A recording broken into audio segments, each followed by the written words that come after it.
So then we needed to find a way to kind of harness this energy, what Marc alluded to at the beginning. So, we saw this people power in these rooms. You got so inspired by it, but you said, okay, well then, what do you do? Right? What's next? Okay, so are people going to wrap themselves in a brand like we wrap our brand around a car? Will they do that? I don't know. So what we did was, Prowess at OTC, we do sponsorships, right? So we sponsor some NASCAR properties and some NFL properties, and those traditional sponsorships have done well.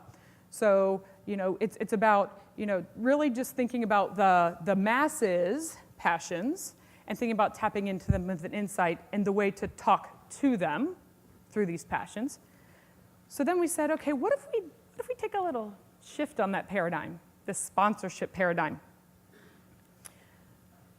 What if we actually think about taking that shift of sponsorship from the celebrity to the person, literally to the person? So rather than one person like a Brett Favre, which he served us well, or Jeff Burton from NASCAR serves us very well, what if we take it, in addition to that, what if we think about, instead of doing these appealing to the masses, appealing on a really emotional level to the individual? So when you think about it, this is a much larger audience. The individual clearly is a much larger audience.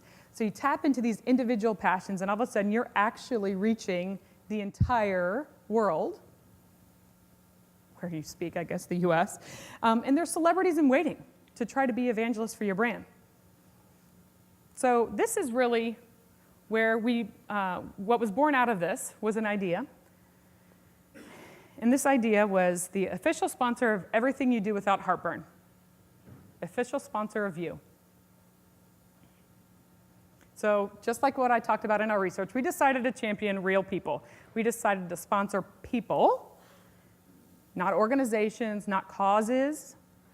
We made conscious choices on this. It was about people. Tell us your passions. You mean more to us than just the fact that you have heartburn, because it's true.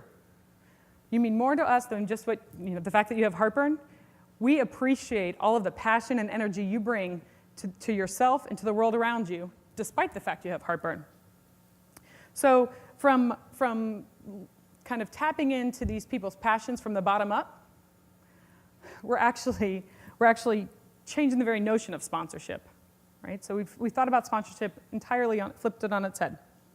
So, and then when you sponsor these people, official Prilosec flower child, dancing diva, sous chef, then all of a sudden they can spread the word about how Prilosec OTC has impacted their lives and allows them to pursue life's passions without heartburn. No celebrity required. These consumers, these people, are your celebrities. So what do we do? So how did it really work? So we reached out to these people first via some newsletters. We've got some relationship programs. We reached out to them with newsletters and said, hey, all you got to do, whatever you love, whatever you want to do, tell us about it, and maybe we'll sponsor you. So imagine being sponsored to do what you love, what every individual really wants, right? If I only had more money to buy that camera, or if I only had more money to get this boat so I could row, do whatever. So tell us what you want to do. And imagine getting paid to do it. Then we seeded the idea in some targeted media, very targeted. This was not a mass advertising campaign. This had to grow organically. It had to grow naturally with consumers. So we didn't blast this on the airwaves yet. We didn't do any of that. There was, we knew it was something that they had to choose to engage in, and that's exactly how we wanted this program to grow up. Officialsponsor.com website. It's this virtual community. It's tied to multiple interactions with people, multiple channels and media centers. So this is just the hub of where things happen, officialsponsor.com. So then people were invited to post their multimedia application and tell us about what their passion was and why they wanted to be sponsored. You'll see we have about 15 categories in which they could kind of submit their applications, and then one other, because there's always going to be those people that don't fit into 15 categories, and we love those people. They have to fit into other. So we did the others, and we wanted to know what their title might be. So this is one of the more interesting parts of reading through the applications, is you find out what people's titles are. This one's pretty straightforward. I want to be the official Prilosec OTC heartburn-free working mom. And then Carla tells us about her story and why she thinks she should be sponsored. So after they submit the materials, once they're approved and they're not offensive and everything else, we have to be careful. We are P&G, by the way. So then we publish them at officialsponsor.com and put them up on YouTube as well.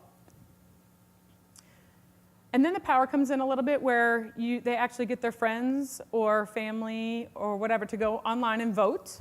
So we have judging periods where people can go on and vote for who they think Prilosec OTC should sponsor as individuals.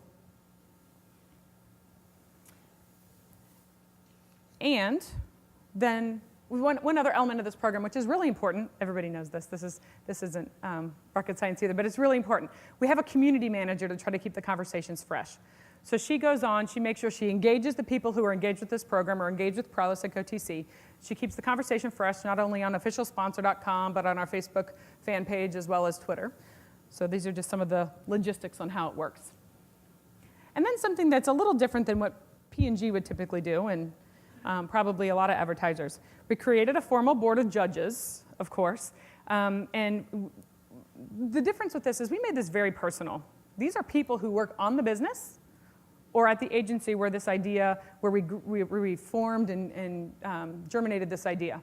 So these are literally people who work in my organization and some people who work, you can see this guy over here, whatever his name is, Marc. They actually sit and review all of these applications, and they look and they get inspired by these applications, and then they actually have to have, we have to have some criteria on how we think about who we're going to sponsor. And there's four attributes, and I just want to make sure I get them right. Obviously, passion, creativity, the number of votes, right? How much engagement happened when they put their application up on the website. And then finally, community. And the community part is really their network. How much of a network that they have, and their reach potential more or less, so that we could determine who we'd sponsor, and then we named them our officials. So these people, not these people, the people we sponsored are named our Prilosec OTC officials.